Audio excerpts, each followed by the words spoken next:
బేగం బజార్ లో అనుకుంటా అక్కడ పోయి ఒక మసీద్ దగ్గర బాణం విల్లు వేసినట్టుగా జెండా సంజ్ఞ వేయడము, ఓవైసీని నిందించడం, ఓవైసీ వెళ్ళి ఎలక్షన్ కమిషన్ ఫిర్యాదు సారీ చెప్పడం జరిగింది. ఓవైసీ ఏ దినమైతే ఓవైసీ రామచంద్రుడు తల్లిని కౌశల్యామాతను నోటికొచ్చినట్టు మాట్లాడినాడో ఆ రోజే నిర్ణయించుకున్నాను.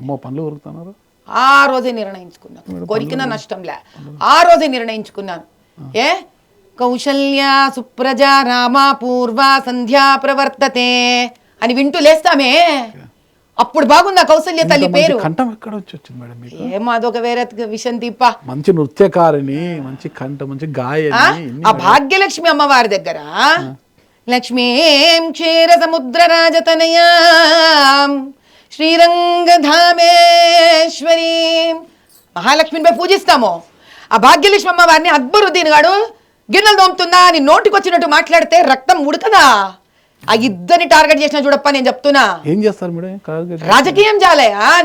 నిజాలను బయటకు తీసుకొస్తా నేను. ఎంతమంది గుండాలతో రౌడీ షీటర్లను పోషించి అటు హిందువులను మన నుంచే ధర్మ మార్పిడి చేసి ముస్లింలుగా రజాకార్ల టైంలో కొట్టి నాశనం చేసిన వాళ్ళయ్య ఆ పస్మందాలు. అందుకే వాళ్ళంటే నాకు అంత అభిమానము. నేను ఎందుకు పోతా అక్కడికి? నాకు అభిమానం వాళ్ళంటే. ఎందుకు? వాళ్ళు ముస్లింలు మళ్ళీ ఓవైసీని వాళ్ళని ఓవైసీ అనేది ఉస్మానిస్తాన్ అని పెట్టుకోమనండి.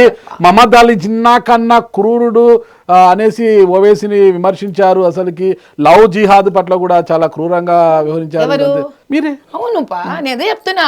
మరి అక్బరుద్దీన్ పెద్దలు ఏమనుకున్నారు? రాష్ట్రంలో కావచ్చు, ఢిల్లీ పెద్దలు, అయ్యో మన హిందూ ధర్మాన్ని కాపాడడానికే మన మాధవిలత గారు వచ్చారు అనుకున్న వారు ఉన్నట్టుండి మొహరం వేడుకల్లో పాల్గొని చెద్దరు కప్పుకోవడము, సాంబ్రాన్ని వేసుకోవడము, దాంతో ఇలా తల మీద అనిపించుకుంటారు అదంటారు నెమలీకలతో. వాడేదో అంటాడప్ప. ఏంటి మాధవిలత గారు మొన్నంతా ఇలా బీజేపీ వాళ్ళు అనింది. బీజేపీ వాళ్ళు ఎవరనిలే, గమ్మున ఊరికి బీజేపీ పేరేసుకొని వీళ్ళెవరో పాపులారిటీ డబ్బులు తీసుకొని తెచ్చుకుంటున్నారు. అక్కడ పోయి నేను తిట్టేసి వచ్చిన ఎంఐఎం వాళ్ళని. నేడు ఇలా ఏంటిది నాడు నేడు అని పెడతారు. ప్రధానమంత్రి మోదీ గారు సబ్కా సాత్ సబ్కా వికాస్ అన్నారు. నా నాయకుడు ఎవరు? అధిష్టానంలో కూర్చున్న మోదీ గారు. ఆయన ఏమైనా చెప్పినాడా ఏ దినమైనా మా బీజేపీ వాళ్లకు మీరు ముస్లింల దగ్గర పోవాకండి, వాళ్ళని ద్వేషించండి, వాళ్ళకి ఆదుకోవాకండి అని ఏ దినమన్నా ఆయన మాకు చెప్పినాడా? ఒక స్ట్రైట్ పాయింట్ మేడం మీకు ఇది చెప్పినాడా? లేదు చెప్పలేదు. రెండోది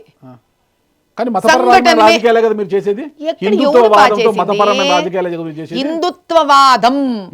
మళ్ళీ చక్కటి ప్రశ్నిస్తున్నారు మీరు. హిందుత్వవాదం అంటే ప్రతి భారతీయ నాగరికుణ్ణి ధర్మము న్యాయము అందింప చెయ్యాలి, ధర్మము కులము మతము చూడకుండా అనేదే హిందూ ధర్మము.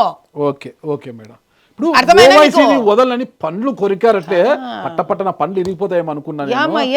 అవి ఎందుకు ఇరుగుతాయి? అవంతా అట్లా తిరిగే పండ్లు నాకు తెలియదు మీరు, కానీ ఆ పండ్లు ఇరిగిపోతాయని భయం అయింది నాకు. ఓవైసీని వదలను అన్నట్లే ఆ శివంగి లాగానే చిరెత్తారు. కానీ అదే ఓవైసీ ఢిల్లీలో బీజేపీ పెద్దలతో బాగానే ఉంటారు కదా. మీరేమో బీహార్లో పొత్తులు పెట్టుకుంటారు, ఢిల్లీలో పొత్తులు పెట్టుకుంటారు, అక్కడ ఓటు బ్యాంకును చీల్చడానికి ప్రయత్నాలు చేస్తారు. ఇక్కడేమో మీరు కుస్తీ, ఢిల్లీలో ఏమో దోస్తీ. బాగుంది, ఇక్కడ కుస్తీ అక్కడ దోస్తీ. బాగుందప్ప నాగరాజు, అది చాలా బాగుంది. అయితే ఈ కుస్తీలు దోస్తీలు మీ బోటి జర్నలిస్టులు ఓ పుకార్ బుట్టిచ్చినారు. కానీ సింపుల్ ఒకటే ముక్క చెప్తా నేను. వాళ్ళకి కనుక దోస్తీ ఉంటే నన్ను కుస్తీకి బరిలో దింపరు. ఎందుకంటే బీహార్ లో లేదా, ఢిల్లీలో లేదా, లేదు అంటున్నారా, ఉంది అంటున్నారా, లేదా అంటున్నా, లేదు లేదు లేదు. ఏది పేపర్ మీద పట్టుకురాప్ప నువ్వు. ఏదైనా చూడు, మాధవిలత ఒక్కటి గుర్తు పెట్టుకోసా, నాకంటూ ఒక వ్యక్తిత్వం ఉంది. నాకంటూ ఒక వ్యక్తిత్వం ఉంది.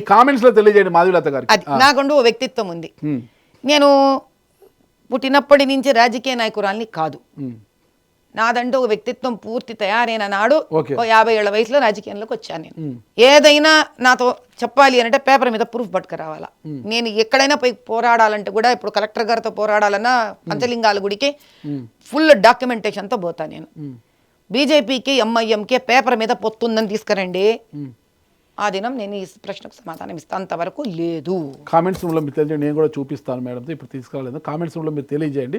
చాలా బలంగా అడుగుతున్నారు, మీరు మర్చిపోద్దండి. ఓకేనా?